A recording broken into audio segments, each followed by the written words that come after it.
네, 반갑습니다. 김동환입니다. 네, 일단 제목은 보통의 성찬, 우리의 성찬 이렇게 해서 성찬이란 주제로 이렇게 잡게 됐는데요. 몇 가지 이유를 먼저 말씀드리면 이제 언덕교회 집사님, 목사님께 제가 항상 맛있는 걸 얻어먹습니다. 그래서 생각하면 내가 성찬이 이런 느낌일까라는 그 만나고 헤어질 때 항상 그런 느낌이 들어서 그런 제목을 지었고요. 그리고 길섭교회가 말씀하신 대로 좀 자유롭다 보니까 성찬을 안 하다가 이제 올해 그래도 양심적으로 한 달에 한 번 해야 되지 않겠냐 해가지고 한 달에 한 번은 설교 없이 그냥 약간 미리 묵상을 각자 해오고 이야기 나누고 대신 성찬을 하는 식으로 하는데요. 그러다 보니까 이제 성찬에 대해서도 각자 생각하는 게 다 다른 거예요. 정의가 다르고. 그래서 이제 그런 거를 어떻게 한번 다르게 생각해 볼 수 있을까? 이제 그런 거를 고민하는 중에 있었고요. 그리고 최근에 이제 교보문고에서 책을 보다가 재미있는 책을 하나 발견해서 한 며칠 안 됐거든요. 하는 김에 오늘 그걸 좀 여러분들과 이야기 나누면 좋겠다라는 생각이 들었고요. 이제 그 저자의 힌트는 설교 제목에 있습니다. 그래서 떠오르는 사람이 있을 수도 있고 없을 수도 있는데요. 한번 일단 해보겠습니다. 일단 저를 소개해 드리면 이제 유튜브로 저를 알고 이렇게 만나서 저를 이제 불쌍하다고 밥 먹여주시는 집사님, 목사님은 저를 너무 잘 아실 것 같고요. 예, 저는 제주에서 원래 교대 다니다가 초등학교 선생님 하려고 그 학교 고등학교 선생님들이 하라는 대로 행복하게 하려고 하다가 이제 교회를 대학생 돼가지고 갑자기 다녔는데 이렇게 대충 다녔어야 되는데 또 너무 열심히 다니다 보니까 교회 목사님 사모님이 귀엽게 봐주셔가지고 그럴 거면 신학교 가라 이렇게 해가지고 이제 장로교 신학교를 가게 됐고요. 신학교를 가서 이제 졸업하고 대학로에서 동순교회라고 그래도 이제 청년들이 좀 많이 와요. 한 4년 일했는데 아직도 왜 이렇게 많이 오는지 모르겠어요. 이제 그 교회 이쁘긴 한데 엄청 좋은 점은 없는데 이제 뒷담화 이제 나왔으니까 그래서 정말 그 많은 그 청년들이 모이는 교회고 거기서 한 4년 정도 일을 했습니다. 그래서 이제 20, 30대, 40대까지 청년분들과 재밌게 지냈는데 사실 청년분들 너무 좋은데 이게 교회가 커질 때 오는 어떤 조직 문화에 문제가 있잖아요. 그래서 제가 이제 거기 좀 부딪혀서 원래 기독교인도 아니었던 데다가 내가 이러려고 교회에 이렇게 왔냐 이럴 거면 학교 가지 약간 그런 현타가 올 때쯤 친구들이 다 뭐 세문안교회부터 어쩌고저쩌고 다 이제 일하는 친구들이잖아요. 만나서 물어보니까 다 똑같은 거예요, 상황들이. 그래서 그럴 거면은 그냥 다시 학교 선생님 일하고 알바하고 작은 소그룹 모임으로 할까? 왜냐면 이미 교회를 떠난 청년들이 좀 많았었어요. 그래서 떠났지만 이제 저랑은 친하니까 한 번씩 만나는 어떤 기성교회 이유는 다 제각각입니다. 이유는 다 제각각인데 기성교회 룰로는 이제 신앙생활이 어려운 친구들이 있다 보니까 그런 친구들이 이제 3, 3, 5 모여가지고 이제 아무 생각 없이 무계획으로 이렇게 교회를 시작했고요. 그게 한 7년 전입니다. 그래서 하자마자 이제 코로나 지나고 됐는데 강남 쪽에는 제가 뭐 그때 대학로 쪽이니까 가끔 신방할 때만 오고 여기에는 이제 코로나 기간 전후로 전이구나 처음 교회 시작할 때 새순교회라고 거기가 저거 조금 기억이 가물가물한데 이제 약간 블록체인이나 이제 공학 뭐 그런 관련 교수님들이 중심이 된 또 대안적인 교회 운동하시는 분들인데 이제 제가 가까운 교수님의 소개로 그분들 만나서 같이 연합 모임을 조금 했었었고요. 거기도 어떤 대형교회에서 나오셔서 고민하는 분들 그리고 제가 이제 장로교 통합이다 보니까 명성교회에서 고생했던 청년들 또 저의 베스트 프렌드 목사님이 또 그쪽 MS 방금 이름 말했구나 명성교회 네, 명성교회 출신이어가지고 아예 태어날 때부터 그래서 그 고충이 크잖아요. 그래서 그리고 뭐 저것도 아까 고향이 제주인데 제주에 이제 그 제주 출신의 교수님들이 저랑 좀 가까운 신학 교수님들이 계셨는데 다 사실 개인적으로 만나면 좋은 선생님들이었는데요. 근데 또 다 그분들이 그 명성교회 라인이다 보니까 다 멀어지고 그러니까 이제 이런 고민을 하는 분들이 이제 교회에 계속 찾아왔죠. 그리고 그 이후에는 이제 아무래도 제가 지금 이제 40대긴 한데요. 그 처음 시작한 애들도 20대고 청년들이 이제 교회를 떠나는 청년들을 주로 이제 만나면서 몇 년 동안 제가 이제 그런 친구들과 신앙생활을 하게 되었습니다. 그래서 그 중에는 기성교회랑 똑같이 하는데 다만 이 나쁜 짓만 하지 말자라고 하는 그런 친구도 있고, 이제 교회를 시작할 때 이제 어떤 친구들은 우리 교회 예배를 새로 기획을 하려고 하는데 뭘 할까 할 때 목사님 다 때려치고 설교만 하세요. 성찬도 싫고 찬송도 싫고 다 싫습니다. 막 이런 친구들도 있고. 이제 신학을 하는 사람들은 가면 이제 이따가도 살짝 얘기했지만 성찬에 관한 신학하면 뭐 깔뱅이 어떻게 말했고 누가 뭐 이런 거만 드립다 몇 년 공부를 하거든요. 근데 이제 그냥 교회를 다니는 청년 입장에서는 그게 이제 와닿는 청년은 그냥 그 성찬 자체만으로도 뭐 하나님을 만나는 그런 기쁨이 있는데, 이게 이제 어떤 이유로 와닿지 않는 애들은 이거 왜 하냐, 이거 죽을 때까지 해야 되냐, 약간 이런 불만이 있는 애들도 있고 굉장히 이제 다양한 거죠. 그래서 이제 다시 원점에서 생각을 하게 됐습니다. 길석교회는 이제 놀러 오시는 분들이 가끔 있는데요, 열정은 없습니다. 열정은 없고 지각을 많이 하고 그냥 소모임으로 하나 하고 있고요. 다만 오고 가는 인원들은 되게 많아서 좀 다양한 친구들을 만나서 얘기를 들을 수 있는 그런 장점은 있고요. 길석교회 처음에는 그냥 작은 교회 모임만 한 거였고, 하다가 안 되면 빨리 도망가자, 그냥 다시 교사 현장으로 가자, 약간 이런 마음으로 가볍게 했는데, 하다 보니까 어떤 이 현상이 생겼냐면, 저야 당연히 이제 언덕교회도 그럴 것 같아요. 언덕교회도 여러분들 만나면 제 생각에는 아마 제가 딱 느낌에는 이분들은 거의 평생 이렇게 행복하게 같이 이렇게 연합해서 지내실 것 같다, 이런 느낌이 들거든요. 그런 레벨이 느껴지는데, 우리 교회에 오는 약간 청년분들은 그 정도 레벨이 아니어가지고 이제 툭하면 싸워갖고 이제 안 나온다 그러고 막 그런 게 많단 말이에요. 네, 그랬을 때 제가 느낀 게 뭐냐면 이런 느낌의 대안적 네트워크가 좀 많아야 이 친구들이 길석교회 와서 삐졌을 때 이제 갈석교회 가고 뭐 걸석교회 가고 이렇게 선택권이 되게 많아야 되겠구나라는 생각이 들었는데, 저도 이 교회를 시작하기 전까지는 다 장로교 통합 이거 뭐 영락교회 생명교회 다 그거밖에 모르니까는 그런 대안적인 게 있나? 라고 할 때 이제 잘 모르겠는 거예요. 그래서 굉장히 이제 배회하는 분들이 되게 많거든요. 오늘도 어제 저녁에 연락 와서 교회 놀러 온다고 누가 이제 연락이 왔는데, 저도 아직 한 번도 안 만나봤지만 나를 만나면 이게 어쨌든 찾아보려고 애쓰는데 잘 몰라요. 그래서 이게 일반 종교 바깥 사람들도 아무리 이제 교회가 뭐 명성교회니 뭐 문제가 있어도 거기가 이제 장로교냐 아니면 감리교냐 이런 교단 그래 수백 년 됐잖아요. 이런 시스템 아니면은 사실 이게 신천지인지 뭔지 약간 느낌이 이렇게 불안한 거예요.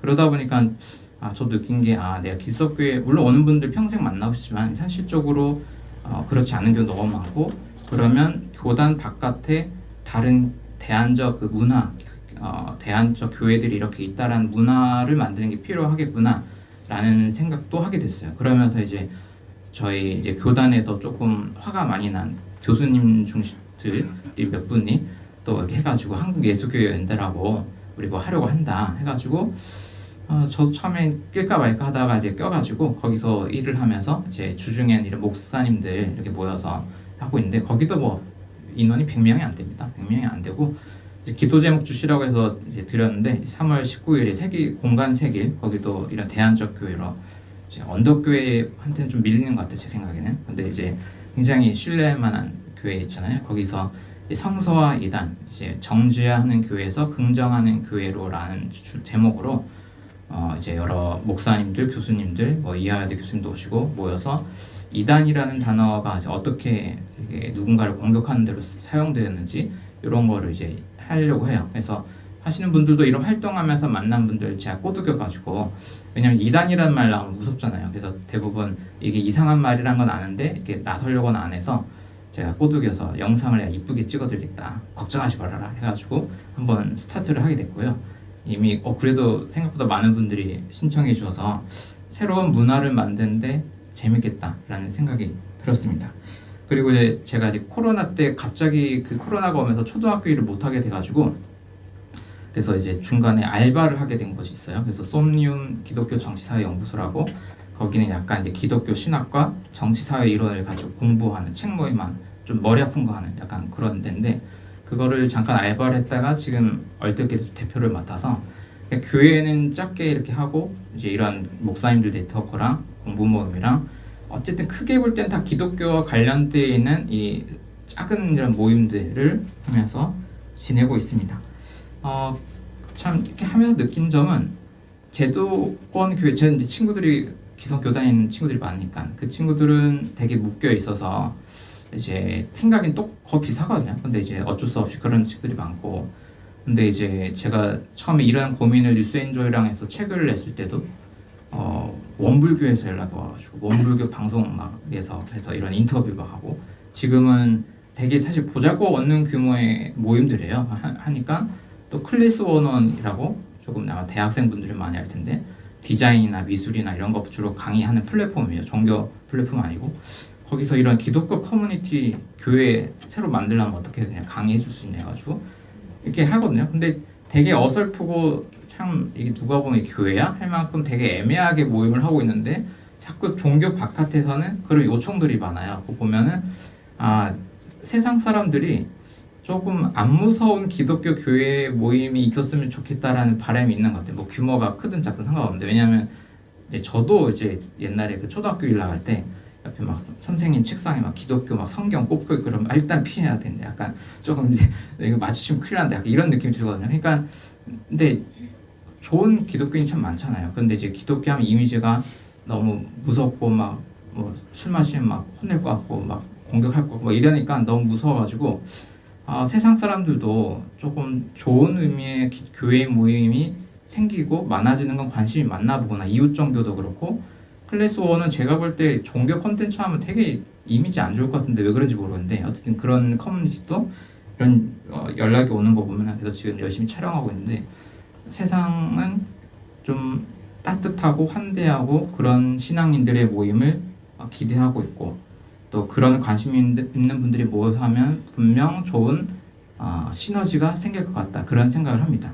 그래서 오늘 아까 제가 제목에 힌트가 있다고 했는데, 며칠 전에 이제 교보문고에서 이제 책 구경하다가 가끔씩 목표 없이 서점에서 놀 겸 책 보다가 어떤 책을 봤냐면 그 알랭드 보통이라는 분의 무신론자를 위한 종교라는 책이 있어요. 그래서 보통의 식사가 알랭드 보통, 원래 드를 붙여야 되는데 드 보통이 성찬에 대해서 이렇게 얘기를 하는 거 있더라고요. 그래서 그걸 너무 재밌게 봐서 오늘 그걸 좀 소개해드리고, 언덕교회 분들도 각자 저마다의 성찬에 대한 입장이 있을 거고, 그리고 하시겠죠.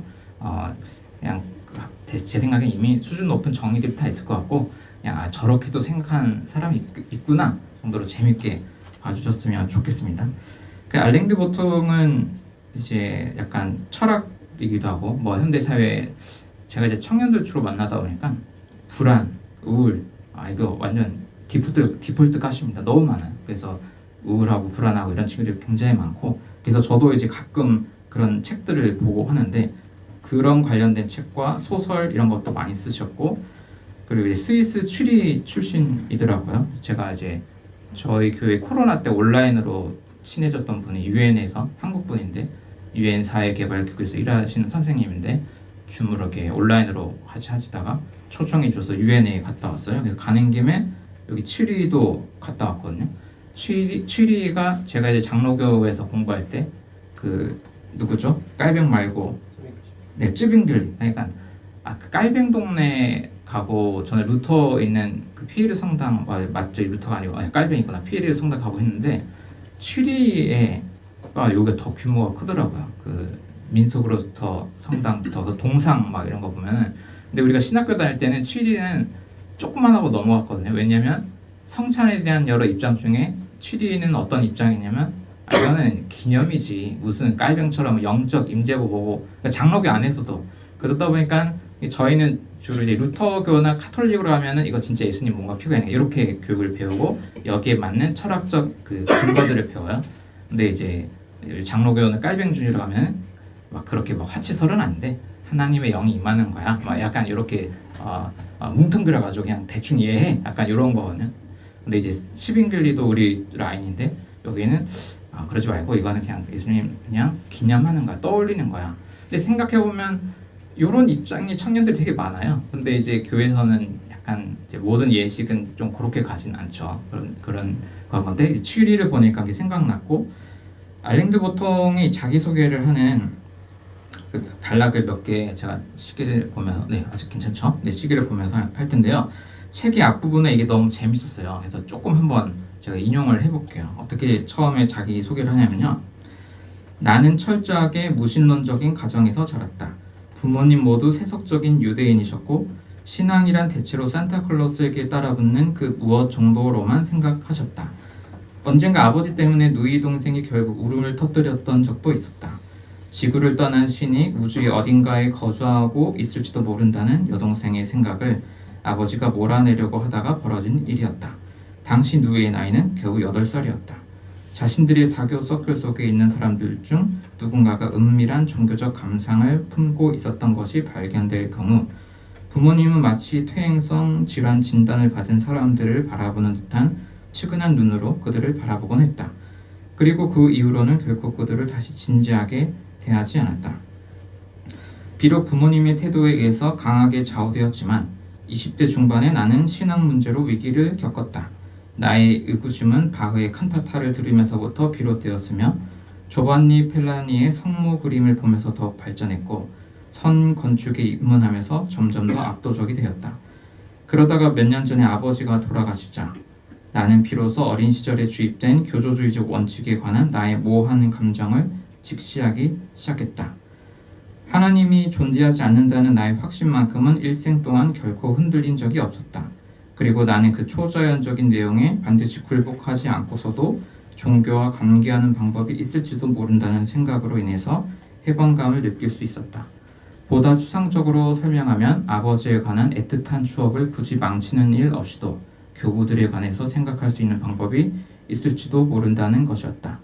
가령 내세나 천국의 거주인에 관한 이론에 대해서 내가 지속적인 저항감을 느꼈던 것은 사실이지만 그렇다고 해서 반드시 여러 신앙들의 음악, 건물, 기도, 의식, 축제, 성묘, 순례, 공동 식사, 채색 필사본을 거부할 필요까지는 없음을 깨닫게 된 것이다.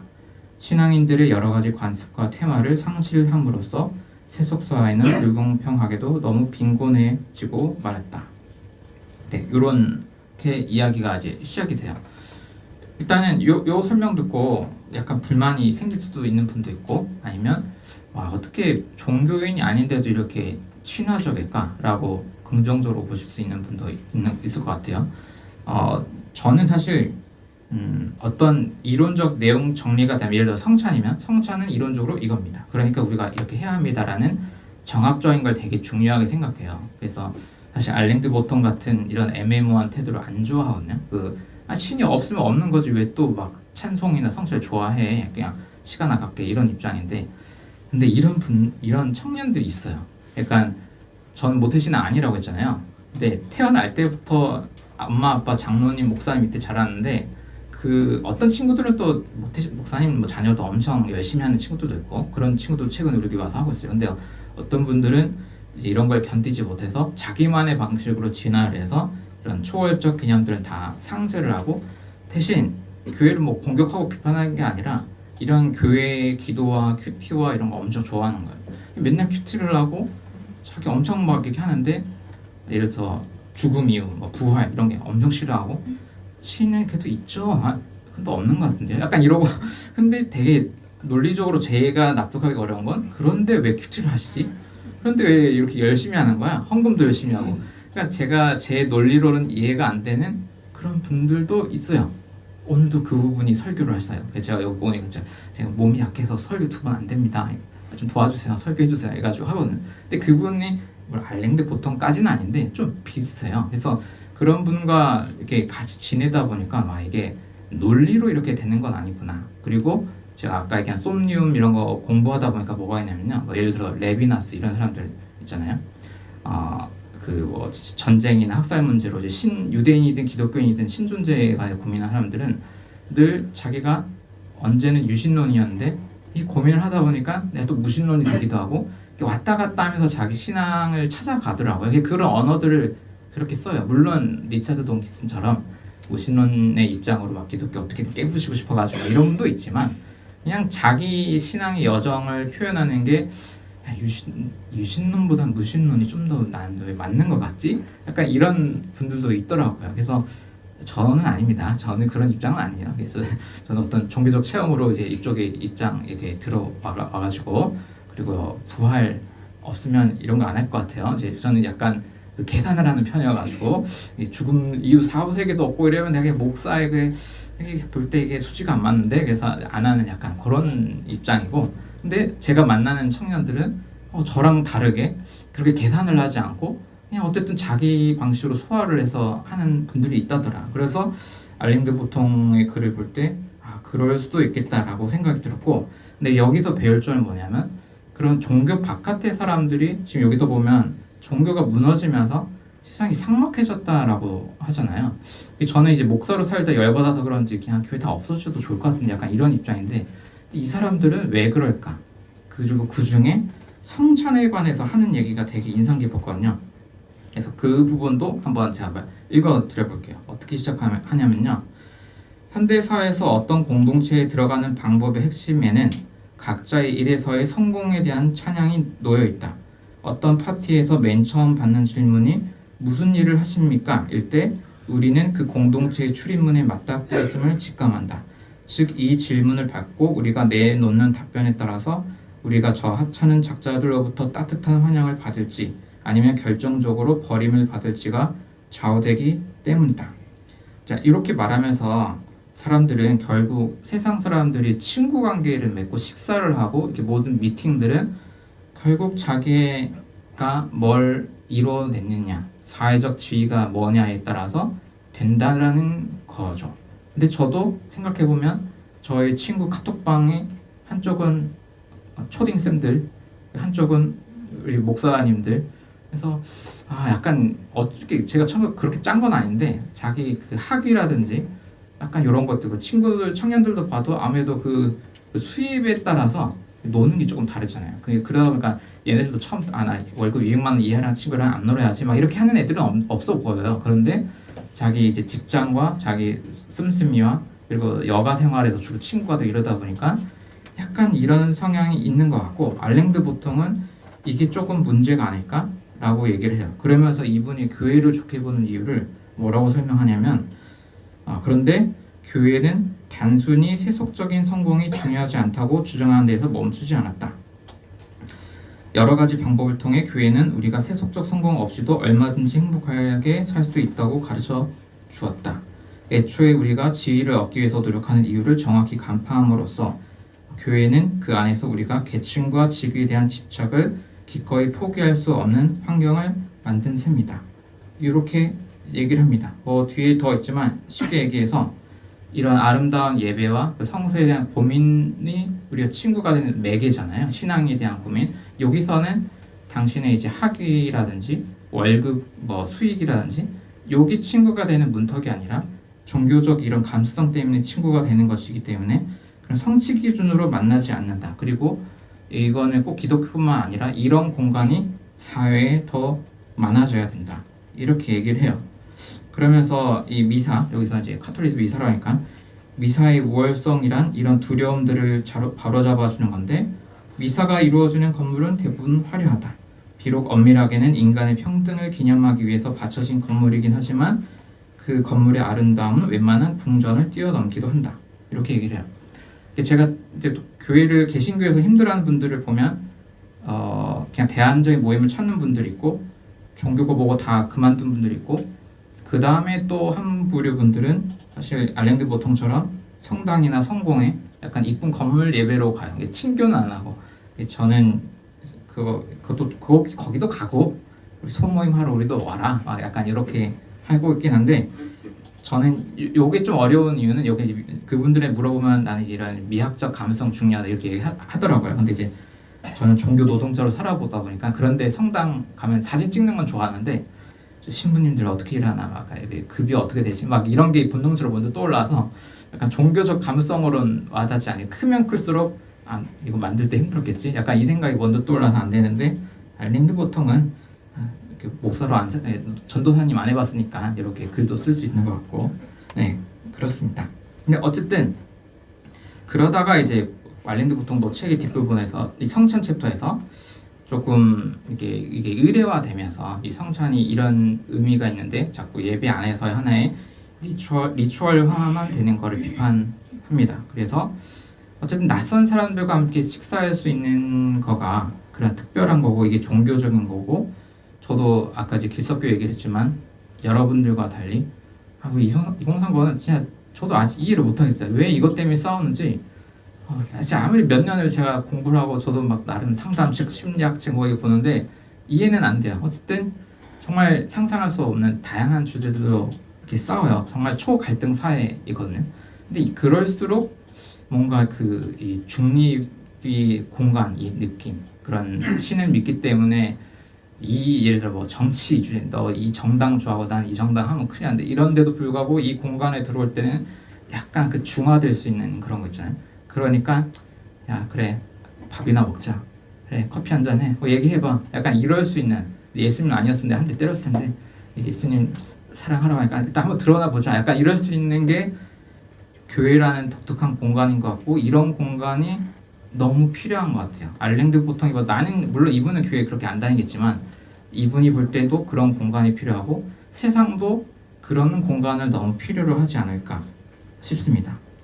제가 아까 성찬에 관한 교리적인 건 뭐 깔빙 루트 뭐 이런 거 있다 했는데 이건 이제 안 해도 되겠죠. 저는 이제 원래 신학교 다닐 때는 전 조직신학이라고 하는 분과인데 이런 걸 엄청 좋아했어요. 그래서 원래는 이쪽으로 공부를 쭉 나갈 생각이었다가 지금은 이제 들으면 엄청 졸리더라고요. 막 깔병이 막 어쩌고저쩌고 칼바르타가 어쩌고저쩌고 이제는 막 하나도 재미가 없고 자 그냥 성서 본문 몇 개 얘기만 하고 맞춰보겠습니다. 그러면 알랭드 보통만 너무 나간 거 아니야? 근데 왜냐면 성서에는 성찬에 보면 이렇게 있으니까 그럴 수가 있는데 예를 들어서 누가복음 22장 19절에 보면은 그냥 이건 아마 공동 번역 같은데요. 옛날 성경은 이렇게 되어 있어요. 예수님이 또 빵을 들어 감사 기도를 올리신 다음 그것을 떼어 제자들에게 주시며 이것은 너희를 위하여 내어준 내 몸이다. 이것을 나를 기념하여 이 예식을 행하여라 하고 말씀하셨다 해서 한글 번역본에는 이 예식이라는 단어 이런 게 들어가요. 근데 이제 원래 원어로는 이제 이것을 투토 해라 포이에테 영어로 두 그냥 지금 내가 이렇게 나눠주고 먹고 있잖아. 너네는 이걸 기념해서 이걸 해 라고 하는 건데 우리가 성찬이라는 예식에 좀 익숙하다 보니까 약간 번역을 할 때 그런 표현들이 들어갔고요. 그래서 그 새한글 성경이라고 이제 최근에 1, 2년 사이 이제 번역되어 나온 그런 번역본들에는 그런 예식이라든지 그런 표현들이 없습니다. 19절에 보면은 이 일을 거듭 행하여 나를 기억하세요. 그리고 예수님의 이야기도 존댓말로 되어 있거든요. 이제 카톨릭 성경은 존댓말로 되어 있는 거 진짜 물론 성당마다 좀 다르겠지만 근데 우리나라 성서에는 이거 기억해서 해라 안 하면 뭔가 전 체벌 세대여가지고 까먹으면 맞는 거야 약간 이런 느낌 줬는데 최근 번역된 요 새한글 여기는 카톨릭처럼 기억해 주세요. 그냥 이거 좀 해주세요. 약간 이렇게 안 해도 되는 거야. 근데 이제 중세 카톨릭만 해도 이거 안 하면 예수님의 몸과 피 딱 그 자체에서 안 먹고 집에 가면 죽는 걸로 약간 이렇게 설교를 해버리면 무섭잖아요. 어떻게든 신부님 열받아도 일단 와서 그거 먹어야 될 것 같고 그런데 그냥 그런 건 없다라는 거죠. 고린도전서 11장에도 이런 성찬 얘기가 있는데 이런 그 배경은 뭐냐면 11장 18절에 바울이 이렇게 얘기하죠. 첫째로 여러분이 교회에 함께 모일 때 여러분 가운데 분열이 있다는 소문을 듣고 있습니다. 그리고 어느 정도는 그 소문을 믿고 있습니다. 그래서 그냥 싸움이 났구나. 그래서 이런 거 보면 저는 항상 위로가 옵니다. 길석교회만 우리끼리 막 싸우는 게 아니구나. 처음부터 이렇게 싸웠구나. 그랬을 때 성찬이 필요한 거구나. 이렇게 얘기가 들어가요. 근데 싸움의 문제의 원인이 뭐냐면 11장 21절에 먹을 때 저마다 자신의 음식을 먼저 먹기 때문입니다.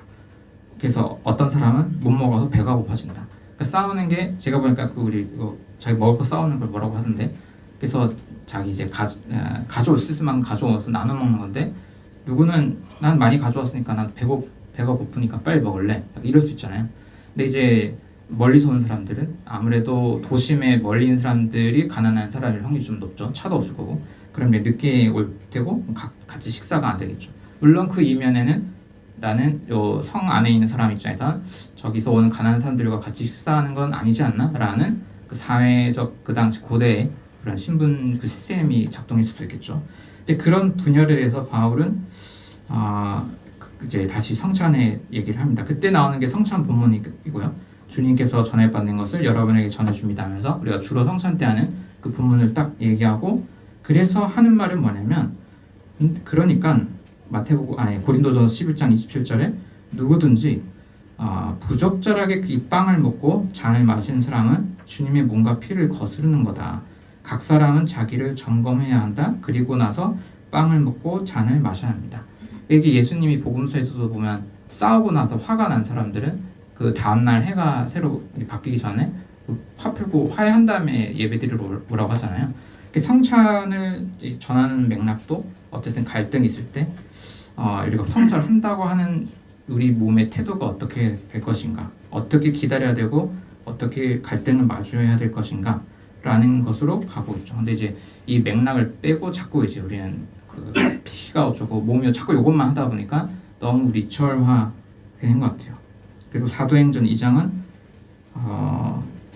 다시 사도행전에 사람들이 날마다 모이면서 자기 쓸 것을 공유하고 이러면서 먹기를 하고, 그러니까 교회에서의 식사라는 게 실질적인 교제와 나눔으로까지 이어지는데 좀 부담스러운 맥락이죠.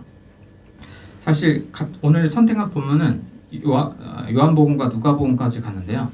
요한복음 맥락은 오병이어 사건 이후에 사람들이 이제 너무 예수님에게 자기 필요만 또 채우려고 하니까 예수님이 아멘 아멘 여러분에게 말합니다. 이게 새한글 성경 번역 언어거든요. 진짜로 농담 아니야? 이거를 이제 아멘 더블 써가지고 아멘 아멘 여러분에게 말합니다. 여러분이 나를 찾는 것은 징표를 보았기 때문이 아니라 그냥 빵 먹고 배불렀기 때문 아니냐. 약간 이렇게 비판을 하죠. 그러니까 또 그 다음에 사람들이 어떤 비판이 있냐면, 근데 당신 이제 요셉의 아들 아니냐, 왜 이렇게 하고 있지? 라고 해서 한편의 사람들이 예수를 불신합니다.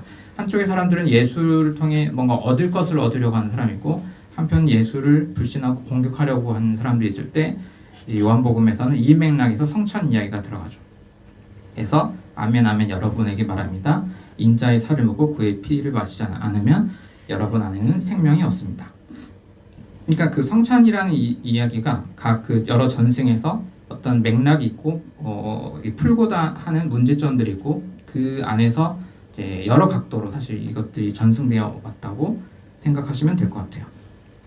사실 이 중에서 저는 아까 갈등과 분열 사회에서의 성찬, 그리고 알랭드 보통이 얘기한 나는 종교는 아니고 신은 없지만 이게 필요해 라고 하는 그 맥락에서는 사실 이 누가복음 24장 제가 이제 인용한 요 이야기가 떠올랐어요. 그 예수님께서 십자가 죽음으로 사라지시고 완전히 절망돼서 뭔가 무력감 속에 흔들리는 사람들, 그 사람들이 어떤 누군가와 동행하면서 대화를 했잖아요. 그 이야기 마지막에서 이제 예수님이 그들과 이제 함께 하시는데 더불어 비스듬히 기대에 앉으셨을 때 일이다. 누가복음 24장 30절입니다. 예수님이 빵을 들고 감사 기도를 드리셨다. 그러고는 떼어서 그들에게 건네주셨다. 그러자 그들의 눈이 확 열렸고 예수님을 알아보았다. 이때 예수님은 그들 앞에서 사라지셨다. 그들이 서로 말했다. 우리 마음이 우리 속에서 불붙지 않았나요? 그분이 길에서 우리에게 말씀하실 때, 우리에게 성경을 자세히 설명해 주실 때 말입니다. 그래서 저는 성찬을 아까 처음 시작할 때 여기 목사님이나 집사님들 가끔 연락 와서 이렇게 만나서 이런 대화 나누고 하잖아요. 그렇게 대화 만나고 집에 갈 때 막 불까지 나는 건 아니고요. 근데 이제 뭔가 뜨거움이 있긴 합니다.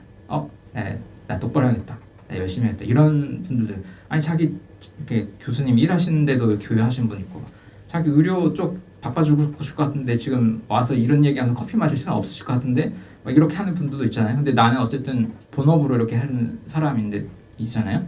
근데 또 이런 사람들이 막 이렇게 고민하면서 이런 교회에 소개도 해주시고 막 한 거 보면은 엄청 자극이 되고, 또 신학 공부보다도 책보다도 이렇게 삶의 자기 고충을 직접 들을 때 새로 눈이 열리는 게 있어요. 그래서 성찬이라는 거는 예수님을 매길에서 만나서 이렇게 만나면서 하나님에 대해서 또 새롭게 보여주는 새로운 눈이 열리는 게 있고, 어쨌든 마음의 온도가 1도라도 올라가는 그런 만남들이, 모든 게 그런 게 성찬적인 것 같아요.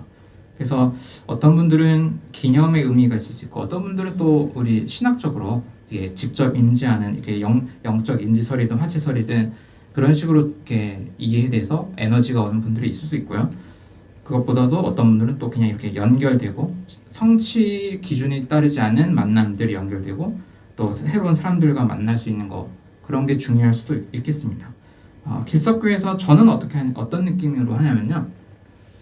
물론 이제 새로운 분들도 있지만 한 10년 본 친구도 있고 그래요. 그래서 오래 보다 보면 무슨 일이 생기냐면 갑자기 축복하기가 뻘쭘합니다. 자기 넌 하나님의 이런 자녀분들 아닐 수도 있지만 아내분이나 남편분 할 때 갑자기 사랑해 하면은 무슨 나쁜 짓을 저질러서 지금 이게 뒷수습하려 이렇게 오해할 수 있잖아요.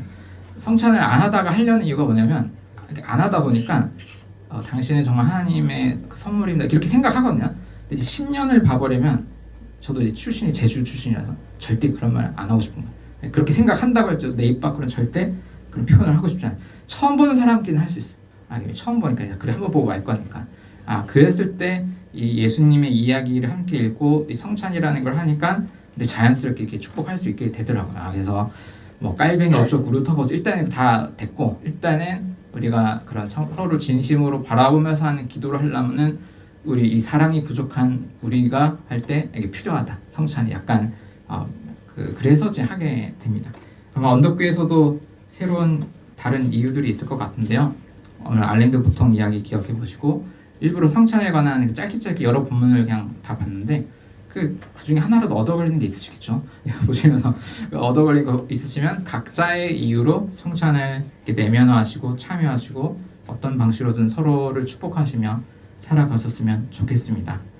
초갈등 시대에 이런 맥락에서 보면 성찬만큼 중요한 게 또 있을까 이런 생각이 듭니다. 제가 기도하고 마치겠습니다. 하나님, 우리의 성취에 따라 함께 식사하는 사람의 모양이 정해지는 세상 속에서 성찬은 무엇이고 어떤 의미가 있을지 고민해 봅니다. 예수님께서 자신을 음식으로 생명으로 비유하면서까지 기억하라고 하신 것은 교리였는지 사랑이었는지를 다시 생각해 봅니다. 삭막한 갈등의 사회 속에 살아갑니다. 신앙인들이 그 갈등을 더 부추기고 자해를 분열시키고 있지 않은지도 돌아봅니다. 하나님의 사랑 안에서 모든 경계를 허무는 독특한 만남들이 발생하는 공간이 교회가 되게 하소서. 언덕교회 교우분들의 삶에 신기하고 낯설고 새로운 만남들의 축복이 있게 하시고 그 만남과 식사 가운데 서로에게 알려주는 것들을 통해 하나님을 새롭게 이해하는 은혜가 있기를 소망합니다. 모든 존재의 연결고리가 되시는 예수님의 이름으로 기도합니다. 아멘.